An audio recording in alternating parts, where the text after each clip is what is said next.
The message arrived on a Tuesday morning, transmitted across 47 light-years of space in a language Earth's computers had never seen before.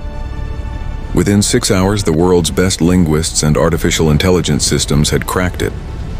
Within 12 hours, every government on Earth wished they hadn't. Primitive species of the third planet, the message began.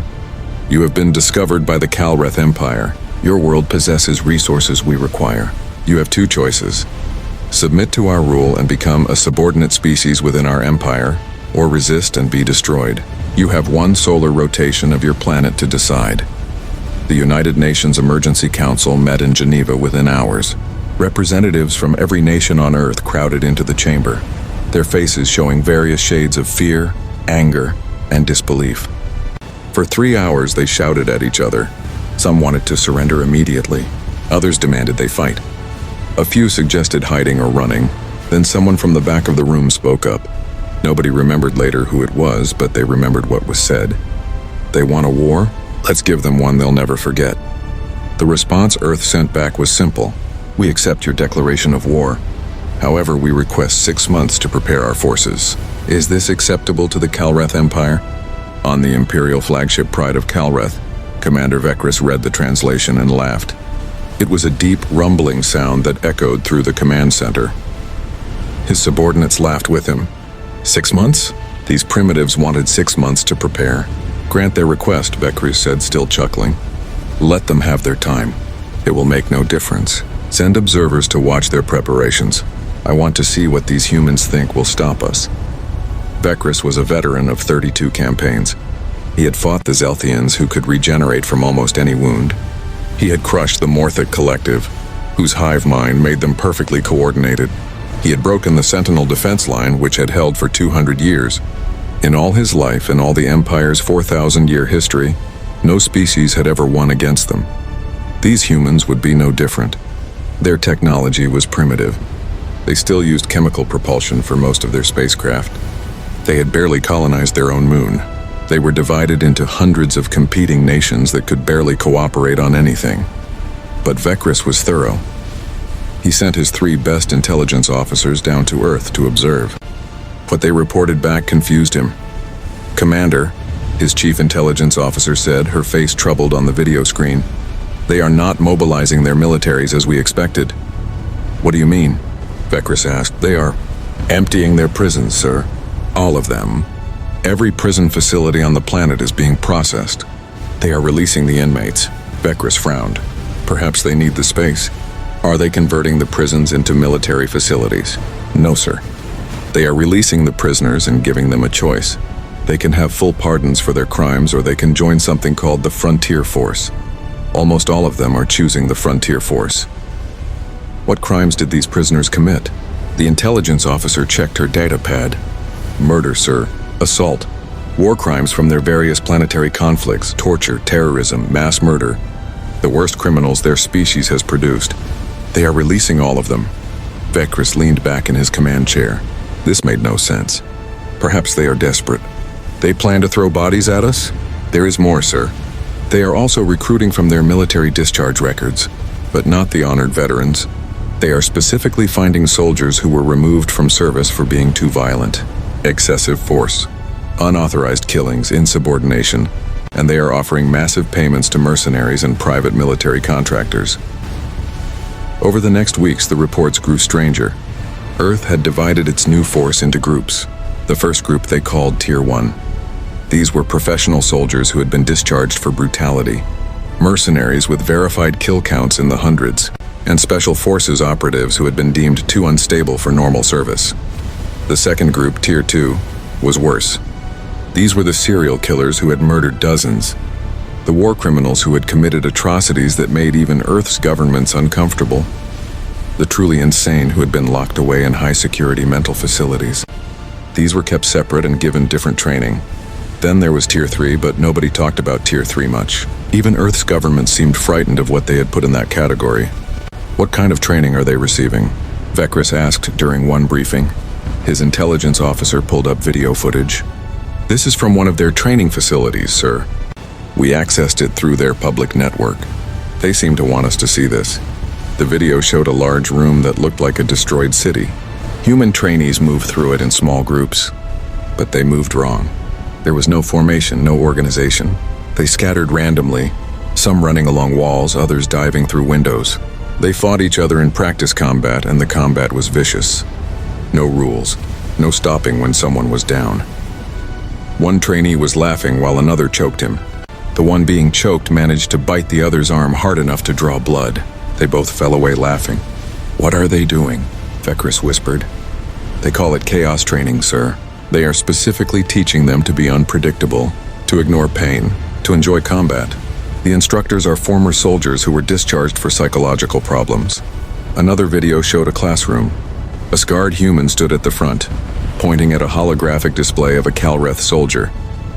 "This is what you'll be fighting," the instructor said.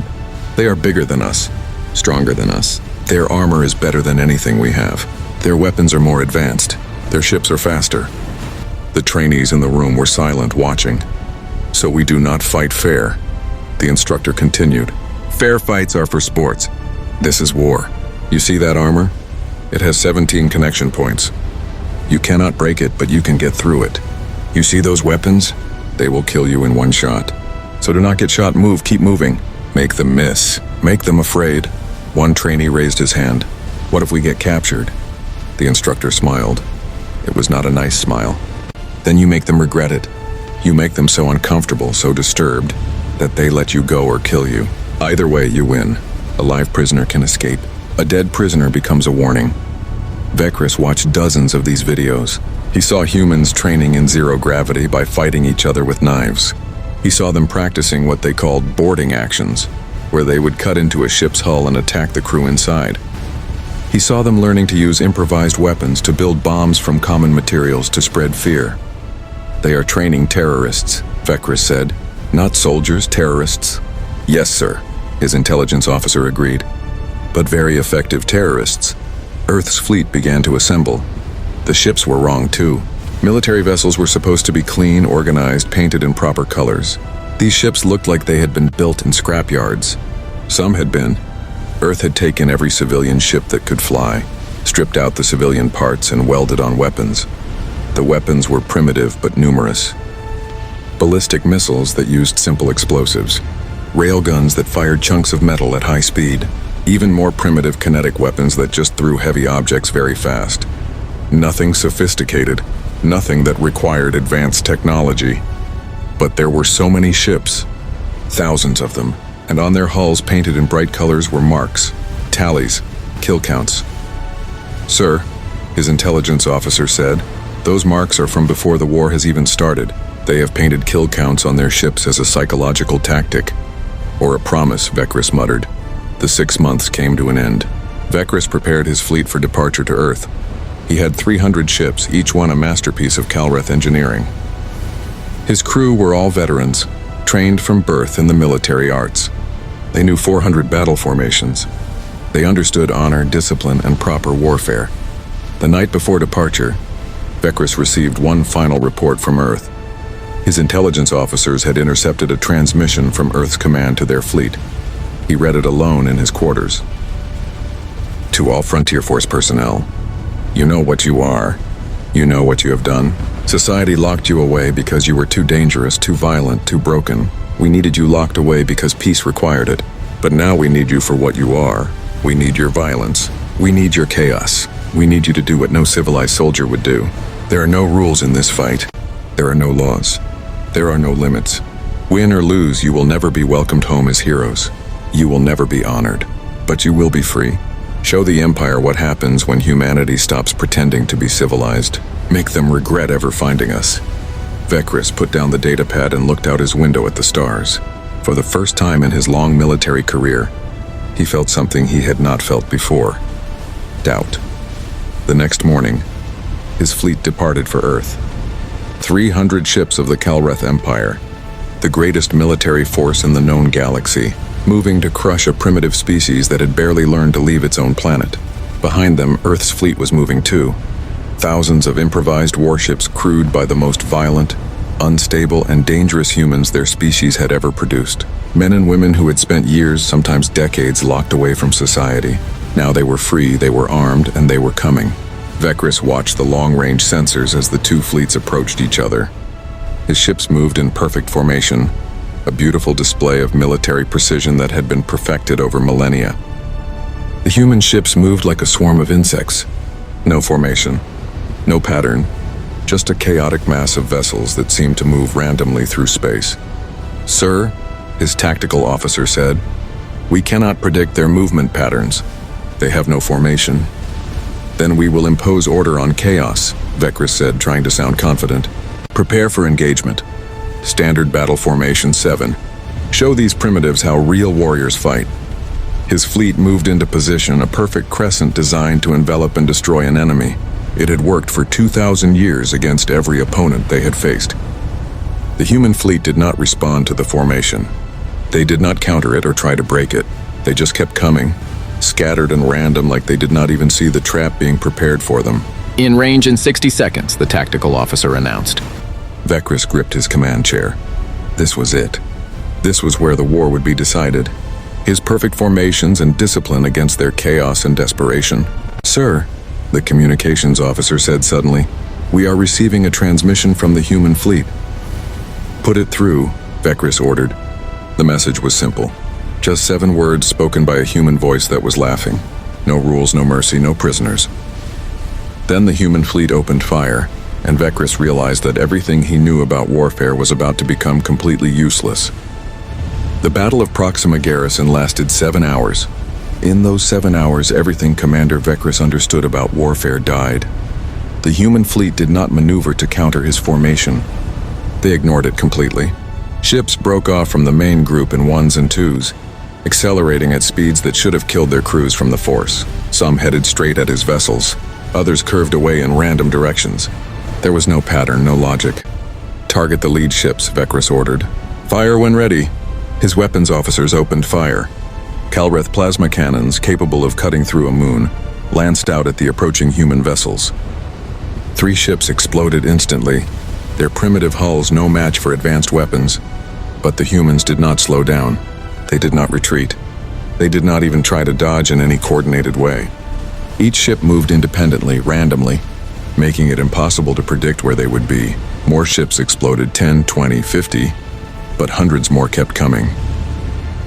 "They are on suicide runs," his tactical officer said. "Multiple ships have set collision courses with our vessels. Point defense will handle them," Vekris said. "Stay in formation." The point defense systems activated, filling space with thousands of projectiles designed to destroy incoming missiles and debris. They worked perfectly, shredding the incoming human ships, but some got through. A human vessel, already burning and breaking apart, slammed into the side of the destroyer Relentless Pride. The explosion tore through 3 decks. Alarms screamed across Vekris's command center. "Relentless Pride is reporting hull breaches," the communications officer said. "They are attempting to seal the damaged sections." "1 ship," Vekris said. "They traded 1 ship for minor damage. This is acceptable." Then 6 more human ships, all of them already damaged and listing, changed course toward other vessels in his fleet. His point defense fired, destroying 4 of them. 2 got through. 1 hit the cruiser Eternal Vigilance, punching through the forward armor. The other hit the carrier Dawn of Victory, detonating near the fighter bay. The carrier's entire front section exploded outward. "Dawn of Victory is lost," someone shouted. 3,000 crew. Vekris stared at the display. The humans were using their damaged ships as weapons. Ships that were already dying, that had nothing left to lose, were being aimed at his fleet like missiles. "Pull back," he ordered. "Reform at 10,000 kilometers. Get us away from these suicide attacks." His fleet began to pull back, maintaining perfect formation even in retreat. The human ships pursued, but many were too damaged to keep up. For a moment, Vekris thought he had gained some breathing room. Then his sensors officer spoke up, his voice confused. "Sir, the damaged human ships that fell behind. They are moving again." "Moving?" "They were dead in space." "Yes, sir. But they are under power again. And they are heading toward us at high speed." Vekris pulled up the sensor data. Ships that had been floating, seemingly destroyed, were suddenly active again. They had been playing dead, waiting for his fleet to retreat, then reactivating. "How many?" he asked. 47 vessels, sir. All of them are broadcasting the same message." "What message?" The communications officer played it. It was a human voice screaming words over heavy music. Surprise! We're not dead yet! The 47 ships accelerated hard. They were too close to the fleet now. Point defense was less effective at this range. The ships spread out, each one targeting a different vessel. Vecris watched in growing horror as the suicide ships closed in. His fleet fired everything they had. Plasma cannons, missiles, kinetic weapons. They destroyed 31 of the ships. 16 got through. The impacts were devastating. Not because the ships themselves were so dangerous, but because the humans had filled them with explosives. They had turned damaged vessels into bombs, then flown them directly into his fleet while pretending to be dead. Casualty report, Vecris demanded. The numbers came in slowly. 6 destroyers heavily damaged, 2 cruisers destroyed. 1 carrier, the Eternal Dawn, had been hit in the reactor section. It was a total loss, and it was too close to the fleet. When it exploded, the blast caught 2 other ships in one attack, using ships he thought were already dead. The humans had destroyed or disabled 1/10 of his fleet. Ground forces are requesting permission to land on Proxima Garrison, his communications officer said. They say the orbital bombardment has cleared the human defensive positions. Vecris had almost forgotten about the ground battle. While the fleet engagement happened, he had ordered his troop carriers to proceed to the human colony on Proxima Centauri. It was a small settlement, barely 50,000 humans. His ground forces numbered 10,000 elite Calreth soldiers. Permission granted, he said. Tell them to be cautious. The troop carriers descended through the atmosphere. Vecris watched through the command feeds. The carriers were massive ships capable of deploying 1,000 soldiers each in minutes. They landed in perfect formation around the human colony, which was burning from the orbital strikes. The first carrier's doors opened. Calreth soldiers marched out in perfect ranks, their armor gleaming, their weapons ready. They had done this 1,000 times on 100 worlds. The humans opened fire from everywhere at once, from buildings that were supposed to be destroyed, from holes in the ground, from positions that should not exist. The weapons were primitive, bullets and explosives, but there were so many of them. Calreth soldiers fell. Their armor held against most of the fire, but concentrated fire could still penetrate, and the humans seemed to be concentrating their fire very effectively. Ground forces are taking heavy casualties, the tactical officer reported. They are requesting support. We already bombarded their positions, Vecris said. Where are they firing from? The answer came from the ground commander, his voice strained. They are in the underground tunnels, sir. They built tunnels under the entire colony. The bombardment did not touch them. Vecris felt a cold sensation in his chest. The humans had known the bombardment was coming. They had prepared for it. They had gone underground and waited. The ground battle turned into chaos. Calreth soldiers were trained for open warfare, for honorable combat. The humans fought from hiding, using ambushes and traps. They did not stand and fight. They would shoot from a window, then disappear. They would detonate explosives remotely. They would attack from behind. One squad of Calreth soldiers entered a building, searching for human fighters. The building exploded. The humans had rigged the entire structure with explosives and waited for soldiers to enter before detonating it. Another squad was ambushed in a narrow street. The humans attacked from above, dropping from rooftops with knives and improvised weapons. The fight was close and brutal. Calreth soldiers were bigger and stronger, but the humans fought like animals, clawing and biting when their weapons failed. Vecris watched the helmet camera feeds in disbelief. One human fighter, shot 3 times and clearly dying, continued to fight. He grabbed a Calreth soldier's weapon and tried to turn it on its owner. When that failed, he used his last strength to pull the pin on a grenade, killing himself and 2 soldiers nearby. They do not fear death, his tactical officer whispered. Why do they not fear death? The ground battle lasted 3 hours. When it ended, the human colony was completely destroyed. Every building was rubble. Every tunnel had been collapsed. The Calreth had won, but of the 10,000 soldiers who had landed, only 6,000 made it back to the carriers. 4,000 dead or wounded, fighting an enemy that numbered less than 5,000. The survivors were shaken. Vecris could see it in their faces on the video feeds. They had won, but they looked like they had lost. One of the carriers reported finding a human survivor. They brought him aboard for interrogation. Vecris ordered him brought to the medical bay, where he could observe the questioning remotely. The human was young, maybe 20 Earth years old. He had been shot twice and was missing his left hand. He should have been unconscious from blood loss and shock. Instead, he was laughing. "Why are you laughing?" the interrogator asked through a translator. The human looked up at the camera, knowing Vekris was watching. His eyes were bright, almost fevered. "Because you think you won. You think this is victory. We destroyed your colony. Your people are dead." "Yeah," the human said, still laughing. "We're dead, but we took 4,000 of yours with us. And now you know. Now you understand what kind of fight this is going to be." The interrogator leaned forward. "Why do you fight like this? Where is your honor? Your discipline?" The human's laughter stopped. His face became serious. "Honor? Discipline? We're not soldiers. We're criminals, psychopaths, and killers. Earth opened the cages and pointed us at you. We have been locked away our whole lives, and now we are free. Free to fight, free to kill, free to die. And we're having the time of our lives. But you will lose," the interrogator said. "We are stronger. We have more ships, better technology. You cannot win." The human smiled again. It was a terrible smile. "Maybe. But we will make you regret ever finding Earth. We will make you scared to sleep. We will make every victory cost you so much that you will wish you had never started this war." The interrogator looked uncomfortable. "What shall we do with him, Commander?" Vekris thought for a moment. Then he made a decision he would later regret. "Release him. Give him medical treatment, put him on a shuttle, and send him back to Earth." His officers looked at him in shock.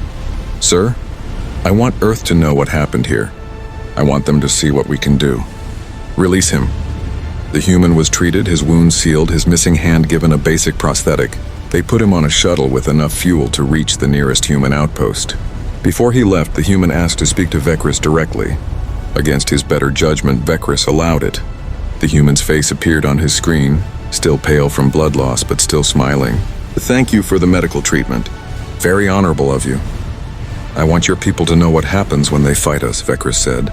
"Oh, they will know," the human said. "But not the message you think you are sending." "What do you mean?" The human leaned closer to the camera. "You killed 5,000 of us and lost 4,000 of your own. That is nearly 1-to-1, and we were not even your main target.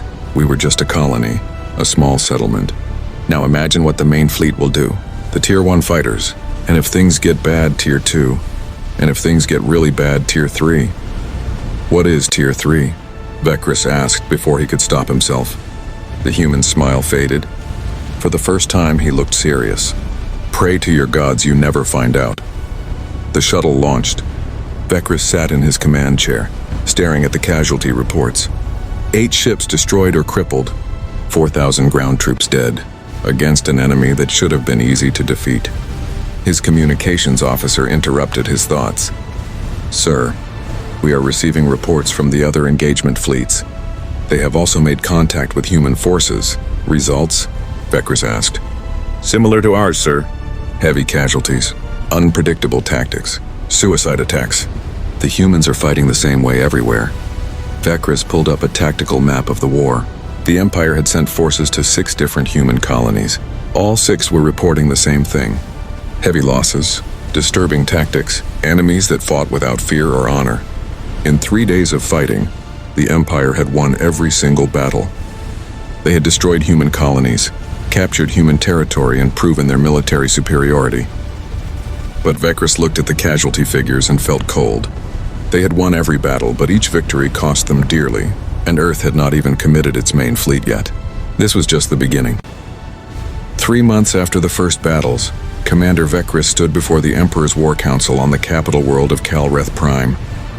The Grand Chamber was designed to intimidate, with walls showing the Empire's 4,000 years of victories. Vekris felt each one of those victories judging him now. "Explain," the Emperor said. His voice was calm, but Vekris knew that calm was dangerous. "Explain how you have lost 12 systems in 3 months." Vekris straightened his uniform. "Your Majesty, we have not lost in the traditional sense. We have won every major engagement. Every battle ends with human casualties outnumbering ours. We have destroyed hundreds of their ships. And yet," the Emperor said softly, "they hold 12 systems that were ours. Systems you were supposed to defend." "The humans do not fight to hold territory," Vekris said. "They fight to destroy. They attack a system, cause maximum damage, then retreat before we can bring our full force to bear. When we pursue, they scatter." When we defend, they attack elsewhere. They are like water flowing around our defenses. One of the council members, Admiral Thrakis, slammed his fist on the table. Then we need overwhelming force. Send 30 fleets instead of 3. Crush them with numbers. We tried that at the Helion cluster, Vekris said quietly. We sent 30 ships to defend against an expected human raid. The humans sent 3. Those 3 ships attacked our supply depot, destroyed 6 months of supplies, and escaped. We lost more from the supply shortage than from combat. Another council member spoke up. What about their main fleet? Where is it? We do not know, Vekris admitted. They have thousands of ships, but they never mass them together. They operate in small groups, independent cells. We destroy one group and 3 more appear somewhere else. The Emperor leaned forward. I have read your reports, Commander. But reports are just words. Show us what you mean. Show us how these humans fight. Vekris had prepared for this. He had brought recordings from dozens of battles. He started with the most recent one, the defense of Station Kalar 7. The station had been a fortress. 20,000 soldiers, massive defensive weapons, supplies for years. It was considered impregnable. The humans attacked with 300 fighters and small ships. The recording showed the battle from the station commander's perspective. The human ships approached without formation. Station weapons fired, destroying dozens of them. But the rest kept coming. Then the first ship made contact with the station's hull. Instead of exploding, it attached itself. Magnetic clamps, welding gear, anything to stick to the hull. More ships followed, attaching themselves all over the station like parasites. They are attempting to board, the station commander said in the recording, sealing all airlocks, but the humans did not use airlocks. They cut through the hull with plasma torches. Dozens of holes appeared all over the station simultaneously. Human fighters poured through, wearing minimal pressure suits carrying simple weapons. The station's internal security tried to respond. They set up defensive positions, called in reinforcements, followed proper defensive protocols. It did not matter. The humans did not advance in organized groups. They spread out like a virus through the station, appearing everywhere at once. They used the ventilation systems, the maintenance tunnels, the spaces between walls. They attacked from unexpected directions, then disappeared. One security camera caught a human fighter crawling through a ventilation shaft. He emerged behind a Kalreth defensive position and attacked with a knife against armored soldiers with plasma rifles. He killed 2 before being shot down. Another camera showed 3 humans against 15 Kalreth soldiers in a corridor. The humans should have been killed immediately. Instead, they used improvised flash grenades to blind the soldiers, then charged forward in close combat where the Kalreth's superior weapons were less effective. The battle for the station lasted 18 hours. When it ended, Station Kalar 7 was a floating wreck. Its reactor destroyed, its garrison dead or fled. The humans had lost 200 of their 300 fighters, but they had taken a fortress with 300 people. The council watched in silence. Vekris continued to the next recording. This one showed a space battle near the Frontier Nebula. A Kalreth battle group had detected a human fleet, 50 ships. The Kalreth had 200 ships. It should have been a simple victory. The human ships attacked in a spread formation. The Kalreth fleet moved to envelope them, a classic tactic that had worked for centuries. But as they moved into position, the human ships scattered. Not in a retreat, just scattered in random directions. The Kalreth fleet broke formation to pursue. That was the mistake. The human ships reformed in small groups. Each group picked a single Kalreth ship and attacked it from multiple directions simultaneously. Overwhelm one target with focused fire, then move to the next. The Kalreth tried to reform their battle line, but the humans kept breaking it apart. Every time ships tried to group together, human vessels would dart between them, forcing them apart. It was like trying to herd cats. The battle lasted 6 hours. The humans lost 30 ships. The Kalreth lost 90. The worst part was the audio. The Kalreth communications were disciplined, organized. The human communications were chaos, laughing, shouting, celebrating every kill. One human pilot, his ship already damaged and venting atmosphere, rammed a Kalreth cruiser while screaming with joy. They are insane, one council member whispered. Yes, Vekris agreed. That is exactly the problem. He showed more recordings. A ground battle where humans used their own dead as cover, propping up bodies to draw fire. A boarding action where humans deliberately vented atmosphere from their own section, to freeze out Calreth defenders, an ambush where humans waited in space in unpowered suits, floating like debris for 3 days until a Calreth patrol came close enough to board. Each tactic was disturbing. Together, they painted a picture of an enemy that did not play by any rules, that did not value life, that saw death as just another weapon. Enough, the Emperor said finally. I have seen enough. What do you recommend, Commander? Vekris hesitated. What he was about to say could end his career, possibly his life. But he had sworn to tell the Emperor the truth. I recommend we negotiate peace. Silence filled the chamber. It stretched on for long seconds. Peace?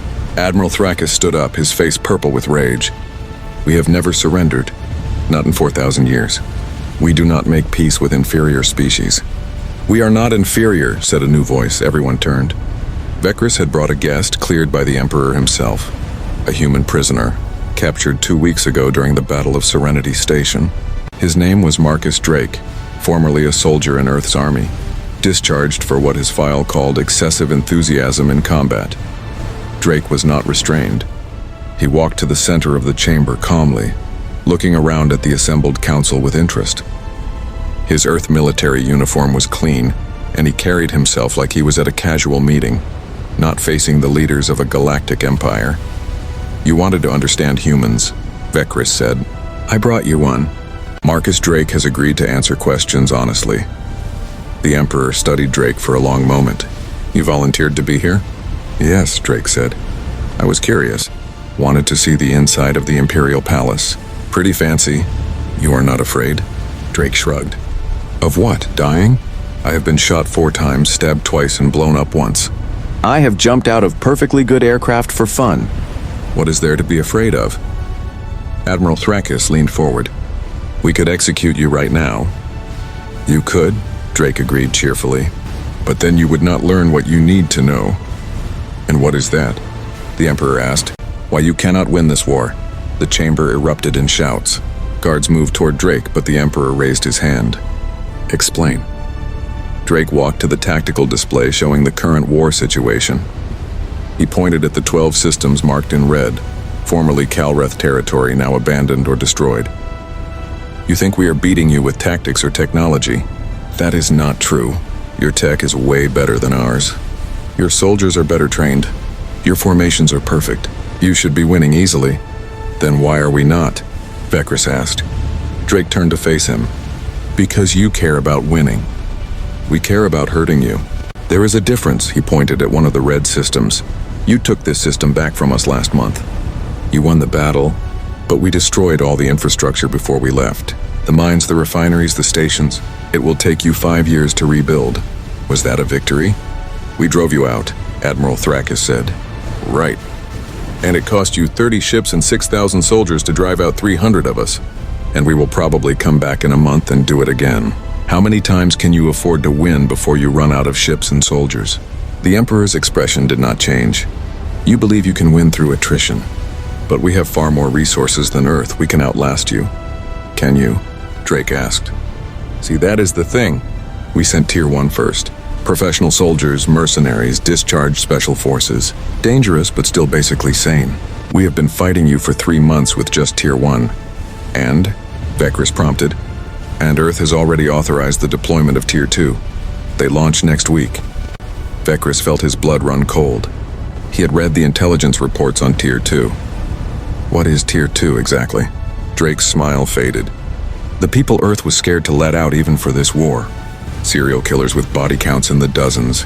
War criminals who committed atrocities that made the Geneva Convention cry. Cult leaders, terrorists, the truly broken ones. Tier 1 are people who got in trouble for being too violent. Tier 2 are people who were locked away because society literally could not contain them safely. And if Tier 2 is not enough?